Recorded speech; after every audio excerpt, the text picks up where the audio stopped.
Hey there, Mr. Redder here. Welcome back to another episode of r/Entitled Parent Stories. Our first story we'll be reading today. My spoiled daughter keeps taking the car without permission, so I put a tracker on it. After that, am I the jerk for literally showing my dad how he behaves every day when he gets home from work? And after that, company did over long-term employees, and my boss' act of revenge helped me to start a company for pennies on the dollar. Now for every thumbs up this video gets, one Karen does not get to take the car without permission. How can I take the car anywhere when I've been glued to this seat for the past 4 years? So please smash that like button and subscribe and turn on notifications for new stories from Reddit every single day.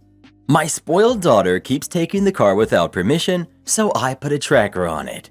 I have a daughter who is 15 years old and recently got her instruction/learner's permit after she took a summer driver's ed course and passed the written exam. In my state, the learner's permit has a driving restriction that requires the driver to have a licensed adult who's 21 or older in the front passenger seat with them at all times, no exceptions. She has to hold the learner's permit for at least 1 year before she can move up to a restricted license at 16 years old. We bought her a car during the summer so that she can have a familiar car to practice in with us while having her learner's permit. This will be the same car she will use once she gets her license. The problem is that she's been driving this car by herself without our permission or even informing us. Sometimes we leave our daughter home alone for a few hours so that we can go to the store or on a date, etc. And she's been secretly driving when we're not home. She has her own key and we have the spare. I found out after noticing the discrepancy in the miles in her car. We scolded her and told her that it was illegal for her to drive on her own, and we started outlining the tires with chalk so that we would know if she used the car or not. However, the chalk does not automatically stop her from taking the car out. It only lets us know afterwards if she did. So she still kept using the car and would shrug us off afterwards. I don't want her breaking the law, and I'm terrified of her driving on her own with so little experience, although she seems to be doing fine as the car has no damage. So I secretly installed a GPS tracking device in the car. We then secretly pretended to leave and waited until we noticed that the car's location changed. I immediately called my daughter and yelled at her, telling her that she needed to come home now. She came back and we got into a huge fight, screaming, and it ended up in tears. She screamed that I was a controlling mother and was invading her privacy, and that this was her car since we bought it for her, so we had no right to secretly install the tracker without her permission. I talked to someone else about it, and they did say I took the wrong approach, and that it was wrong of me to install the tracker, and that I should have done something else. I would have taken the key back, but she refuses to give it to me, and I don't know where she keeps it. Am I the jerk for secretly installing a GPS tracker in my daughter's car? Edit. I do plan to remove the tracker once she gets her license. It's only while she has her learner's permit. Edit 2. Update. We drove the car to a local Walmart because I saw they're pretty friendly with truckers and van dwellers, so I figured that they wouldn't mind a car left overnight. We don't have anyone who lives nearby that we can keep the car at. I called an auto locksmith and they said that the earliest they can come out is tomorrow afternoon, so we're waiting on that. There's a lot of people who ask the same questions and I can't respond to everyone, so I'm just going to answer them here. Why did you buy her a car in the first place? I wanted her to be able to practice driving for her license in a car that would be familiar even after she got her license. That way she would feel more confident since she knows the car, where everything is, etc. Driving is scary, so I wanted it to be a really smooth transition from her learners to her license. This is also why we didn't think to sell the car either, since we wanted to keep it for this reason. I told my husband about selling the car, and he said he would think about it. He was the one who paid for it. Why did you give her a key in the first place? My parents bought me a car when I was 14 and had my learner's permit also. They immediately gave me a key to it, and I never once drove the car without their permission despite always having the key. I thought my daughter would do the same thing. I've raised her almost exactly how my parents raised me, so I thought she'd act the same way as I did in the same situation. Why haven't you taken the key? I've told her to give it back to me, but she refuses, and even when I searched her room, I was unable to find it. Why haven't you done anything to punish her? I already told her she was grounded a long time ago, and she does not get to use a smartphone. She still has a flip phone. I don't want to completely take away a phone, because I still want her to be able to contact me in case of emergency, but has unrestricted access to her laptop because her homework is posted and submitted online. Why haven't you disabled the car? To be honest, both me and my husband don't know much about cars, so this didn't even occur to us to try. I'd never even heard of a steering wheel club before. We're the type of people who bring our car into the shop for any maintenance, so I didn't know how to disable the car, so the idea of removing parts of the car and such never occurred to us. Why did you think the chalk and tracker would work? Honestly, just because it would have worked on me when I was a teen. I didn't like upsetting my parents, so I never did things like this, and small minor punishments really quickly put me in my place growing up whenever I did misbehave. I thought the tracker was more serious than the chalk because it meant that I would find out she took the car almost immediately before she got too far. Take the keys from her. It's really as simple as that. But a GPS does not prevent your daughter's bad and dangerous behavior. Why does she still have unrestricted access to the keys? So, I guess you're the jerk for not preventing your 15-year-old from endangering innocent motorists. Honestly, I would sell the car. Your daughter is a spoiled brat. You might have to knock a couple hundred off the sale price since you only have one key. You're the jerk. Take the darn keys already. Good grief. Tracking her does nothing to prevent her from getting into an accident. You bought her a car, but I'm guessing it's in your name and you're the one paying on the insurance. Be a parent, not a sneak. Take the keys to your office or someplace outside your home and lock them up. A no-car diet should start immediately for her. Well, what would you do in this situation? How would you try to get the keys from your daughter? Please let us know. Just another example of why I'm so glad we don't have kids, Reddit boy. Am I the jerk for literally showing my dad how he behaves every day when he gets home from work? I'm 16, female. My father, who's 46, is the breadwinner, while my mom is a stay-at-home mom. She handles everything around the house, like cooking, mopping, washing, laundry, etc. I'm the oldest and I try to help, but really there's only so much I can do while my dad just gets home at the end of the day and literally complains about everything, like how the carpet isn't clean or how the food is cold. As a result, I'd have to listen to a huge argument daily between him and mom. It's exhausting, but honestly, I think that my dad is in the wrong here. I tried talking to him to get him to see how his behavior is, but to no avail. So what I did was pick a day off for him and pretended to act like him. I put together an outfit that looked like a suit and put black tape over my lips to look like a mustache. At 6 p.m., I went inside the house, shouted, "I'm home!" then sat next to him in the living room and started kicking my shoes off while complaining about the state of the house at the top of my lungs. He glanced at me, confused, asking what I was doing. I ignored him, then started yelling about the carpet being dirty, shower not ready, the kids needing to be quiet, and so on. He kept staring while mom and my siblings laughed. My younger brother kept pointing towards me, saying, "This is daddy." I then proceeded to yell about dinner, then went off on my mom for not preparing it before time. My dad stopped me and in a serious tone asked what I was doing. I turned to him and said, "What? Can't a man rest after working long hours?" in the most macho voice I could muster. My dad got the hint because this was the common phrase he uses daily. He went quiet and avoided looking at me. I stopped the act and told him I was just trying to show him what he's like every day when he comes home from work. He said nothing, just went outside and refused to speak to me. Later, he went on about how I mocked and invalidated him, that he does work hard, and me doing this was disrespectful and invalidating. Mom said it was funny, but also thought I hurt my dad's feelings, and I could have gotten the message across some other way instead. Am I the jerk? Not the jerk. You held up a mirror to his behavior and he didn't like what he saw. That's on him. I hope he gets the message. Not the jerk, first off, but I think you have a good chance here. Listen, please. You can acknowledge, "Hey Dad, I know that probably did hurt your feelings and I'm sorry. Of course you work hard and provide for us and we appreciate it. But I want you to see that your behavior hurts Mom's feelings. It hurts the family." The fact he went quiet instead of exploding in anger, to me says there's hope. Like many dudes his age, he struggles to process those emotions, but he recognized he was feeling more embarrassed and hurt than angry, it seems. The key is to understand and withhold judgment, to recenter the convo on not just his pain, but everyone's feeling pain and moving forward. That's tough, and you're a kid. It's not your responsibility to do it. You would be morally justified to say buzz off, but I always ask, do you want to win or be right? Being right often feels hollow. I hope you win. I just want to hop onto this excellent comment to add that I would also recommend you having a private chat with your mom.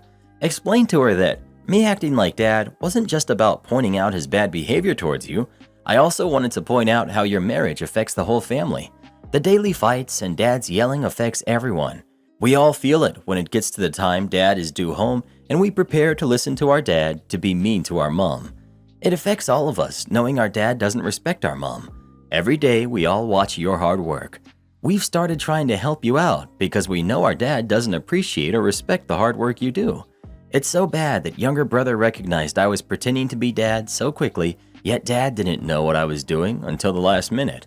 But what affects me the most is knowing that despite all this, you always put dad's feelings first, before your own and before everyone else's.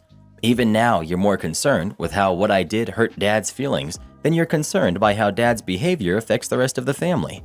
Brother strongly associates that behavior with dad, while dad apparently has no idea he behaves like this, and your priority is me apologizing to dad, not changing this dynamic between you and dad, or asking dad to apologize to us for making our atmosphere at home so awful every time he comes home from work.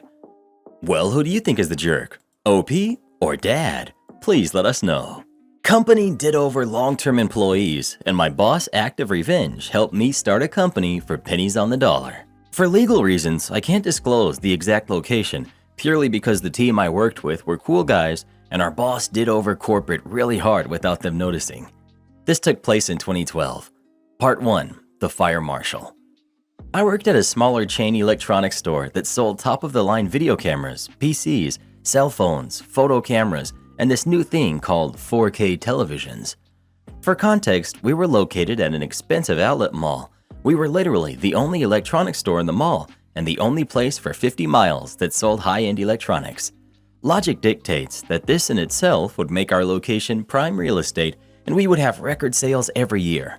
Spoiler alert, that's exactly what happened, and we basically did well 5 years in a row.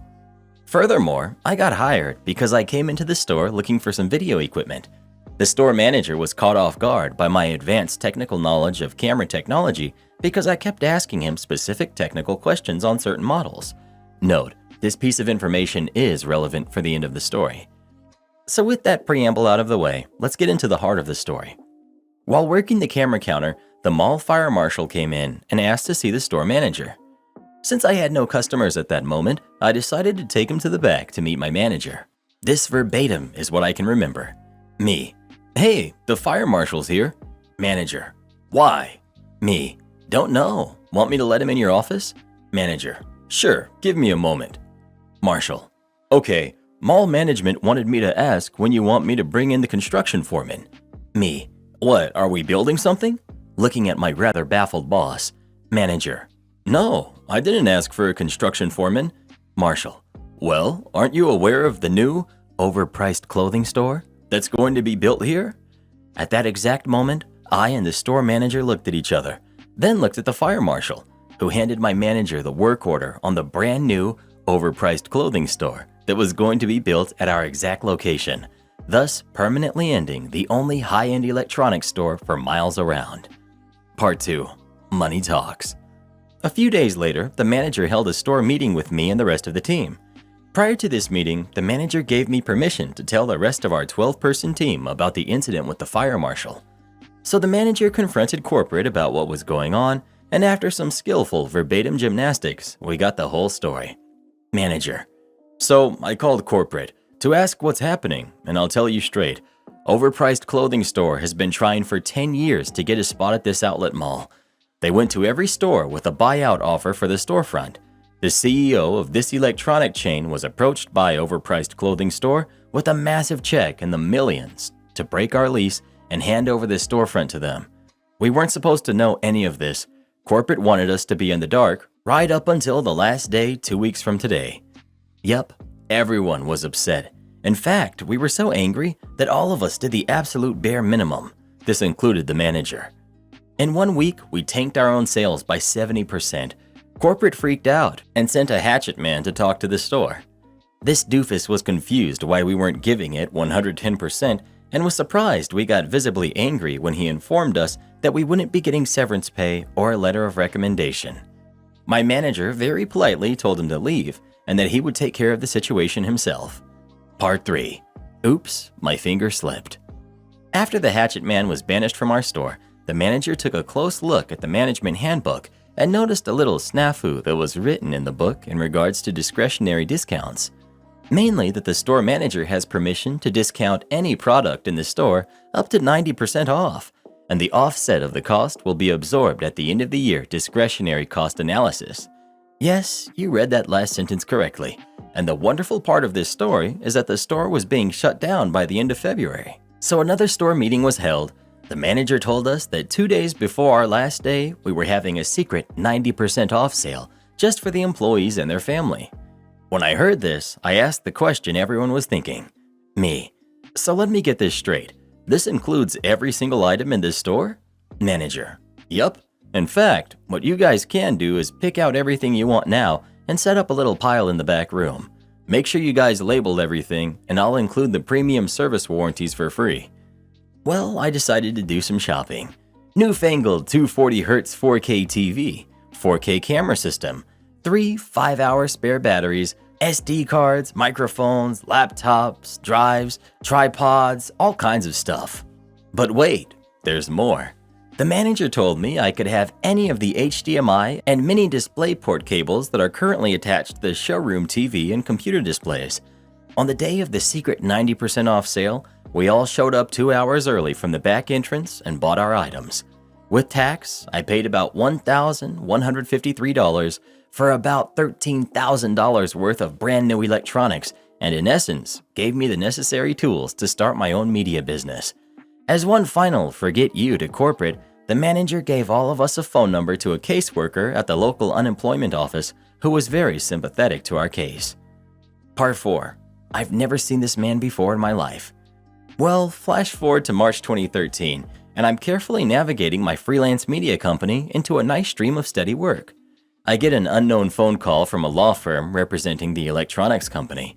Apparently, $400,000 worth of electronics were mistakenly sold at a 90% discount, and they wanted to know if I had any information on where I could find my manager. The following conversation is what I can recall to the best of my memory. Me. May I ask why you need to know this information? Law firm. Well, we believe that he woefully misused his discount privileges. Me. Okay, but could you answer a question for me first?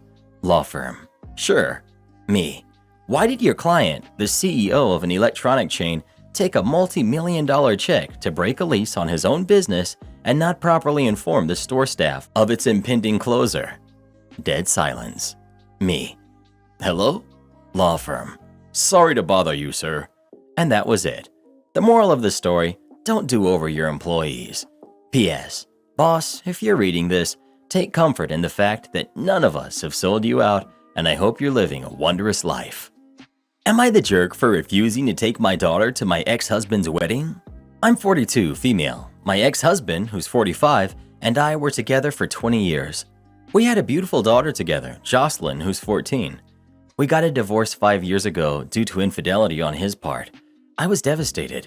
He was the love of my life, and he betrayed all of the trust and loyalty we had built up. To make matters worse, he ended up in a relationship with the woman he cheated on me with. They got engaged 1 year later and are set to be married in 2 weeks. Honestly, I still am heartbroken over my divorce. It's hurtful to me that we were together for 20 years and he could just go fall in love with someone else, as if I was nothing. However, Jocelyn was only 9 when we divorced, and he's a great father, so I would never want to come between their bond. Jocelyn loves his fiancée, as she's very sweet to her, but she doesn't know the reason why her dad and I divorced. I want to tell her when she's a bit older, and he doesn't want to tell her at all. Anyways, I compromised with him that Jocelyn could come to the wedding, but that he would have to provide the transportation to and from the wedding, as I want no part of it. I don't want to drop my daughter off at his wedding. I don't want to see all the decorations and the happy guests. It would just be too much for me. I didn't tell him all of that, obviously, but he agreed. Today he calls me and asks if he can ask for a huge favor. It turns out that his future in-laws are flying in the morning of the wedding and he has to go pick them up. Therefore, he can't pick up my daughter the day of and wanted to ask if I could take her. I said absolutely not and asked why he can't pick her up the day before when she gets off of school. He said he doesn't want to make the drive twice and then he will likely not have time as he has to prepare for the rehearsal dinner. I asked why can't the bride pick up her parents, and he said she'll be getting her hair done and won't be able to. I laughed and told him there was no way I'd take my daughter, and that he'd have to figure it out. Boy, why did I say that? My daughter ran downstairs crying. Her face was red 10 minutes after my conversation with her dad, calling me terrible and accusing me of not wanting her to spend time with her dad. I told her that's not the case, and she demanded to know why I couldn't take her. I couldn't give her an answer, and she ran upstairs crying. Now I'm getting messages from his family calling me heartless and cold and a jerk for trying to ruin his special day over a relationship that is long over. My family understands my point of view, but I feel terrible that I've upset my daughter. I don't know what to do. Am I the jerk? Should I just put aside my feelings and take her?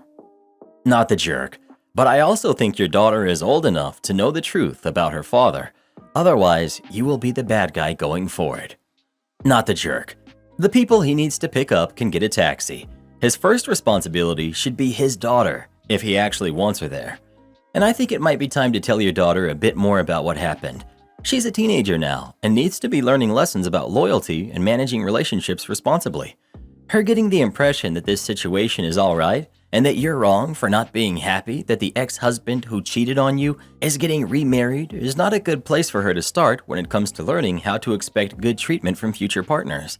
If he thinks picking up his future in-laws is more important than picking up his own daughter, then he's very, very wrong. The adult in-laws can manage a variety of transportation options. A young teenager can't.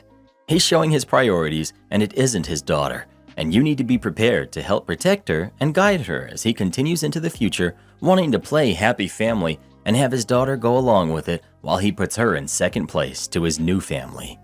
Not the jerk, but 14 is old enough to understand cheating. I would tell darling daughter that while I love her, and I love that she has a good relationship with her dad and her future stepmom, I can't handle seeing their wedding when they started dating while dad and I were still married. Then I would ask her if she has any idea as to how she can be at the wedding without me having to see it. Sometimes teenagers are incredible out-of-the-box thinkers. Well, what do you think? Is OP the jerk or is her ex-husband? Please let us know. He's showing where his priorities lie, bruh. You should be putting your daughter first, my dude. Dumb employee is dumb. I worked at an office supply store for a while in my late 20s while finishing college. I worked mostly with younger college students and began training other employees and running the front end of the store.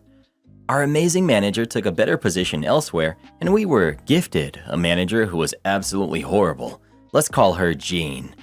She treated us so poorly that we went from over 20 employees to just 7 in the first couple of months of her taking reign. Jean was absolutely horrible, but I stood up for myself and the few remaining employees and openly expressed my disdain for her while remaining completely professional on paper. And here comes annual evaluations. Jean gives me an absolutely horrible review. Since our raises were performance-based, I did not get a raise. I refused to sign and contested my evaluation, which really upset her. Since we only had 7 employees left, we were desperately hiring. Within a week or two, she had hired a few people and scheduled me to train them, so I did what any rational human about to quit their crappy job for a career would do. I formally asked HR for retraining due to my perceived incompetence and made it clear that I was no longer comfortable training new hires. I simultaneously began refusing to do any work outside of my minimal assigned responsibilities and began moving really slowly. I made myself as incompetent as possible, refusing to answer customer questions via phone and forwarding all calls to her, paging her for help for stupid things, intentionally messing up the cash register, and requesting policies for irrelevant operations. I stopped meeting quotas, and when coached, I would play dumb and pretend like I was trying my hardest. Most importantly, I started correcting customers and contractors who called her Jean and insisted her name was Jan. When she questioned me, I said, "I'm sorry, I can't pronounce your name well, Jan." It infuriated her. Of course, Jean was also upset she had to train the new employees herself. I filed a formal complaint with HR about my lack of retraining every week until they fired me. I had another job lined up, but I filed an unemployment claim anyway just to leave some extra work for her. Petty bonus. I never told her that my mom was the store's biggest buyer at the time and had been in the top 3 forever. Guess who took her business to Office Max? My very non-confrontational mother actually went into the store to request her account be closed, knowing that contract accounts have to be closed by the store manager. Why are you closing your account? I'm Bree's mom. She got canned about a year later, and I'd like to think I was the little match that lit the fire. Am I the jerk for refusing to share my business profit with my husband? I, female 32, have a leg disability that got worse to the point I could no longer work, so I stayed home with the kids for 4 years. I had plenty of free time after the kids became more independent, and I found myself sitting around all day long. I have a sewing hobby that I learned while living with my grandmother since I was 13, so I started spending my time sewing. My husband made a laughingstock out of me, calling me grandma or granny, and running with the jokes and teasing. It was unbearable, but I ignored him. Anyway, a friend of mine saw some of my work and suggested that I open a website and sell what I make. I was hesitant about it, and my husband's opinion was, meh, who would want to buy grandma's junk? But I asked my friend to help me, and people really liked my work. They started buying them off of me, which was shockingly amazing, y'all. I started really investing into this, and in 1 month, I was able to make over $200 to $300. It's been 3 months now into the business. When money started coming, my husband would ask me to buy something or make a restaurant reservation or even fix his car for him. When I refuse, he'd say that I have money from my sewing business and should really pay. I decline every single time he asks. Yesterday, he showed me a wristwatch online that he really liked and asked me if I could pay for it. I said no because I have no money. He pointed out once again the money I have for my sewing business, but I told him that the money was literally none of his business. He blew up, saying that I was being selfish and mean, and said that the business profits should be split equally between both of us. I use caps because he yelled those words, not just me. I told him he not only mocked me for sewing, he even doubted my potential. Besides that, I do all the work, so why would he expect profit? He said that he, as my husband, gets half and I should really consider it or stop the sewing thing altogether. I laughed, thinking he was messing around, but he left the house, then came back looking upset.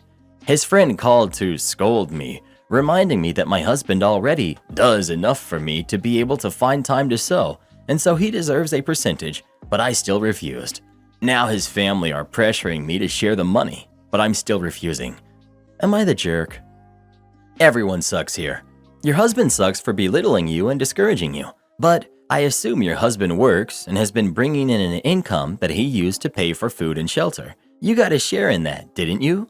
Your husband may not deserve a percentage, but you're supposed to be in this marriage together. It doesn't sound like you are. If that's the case, end it with him so you can both find someone more suitable. Info.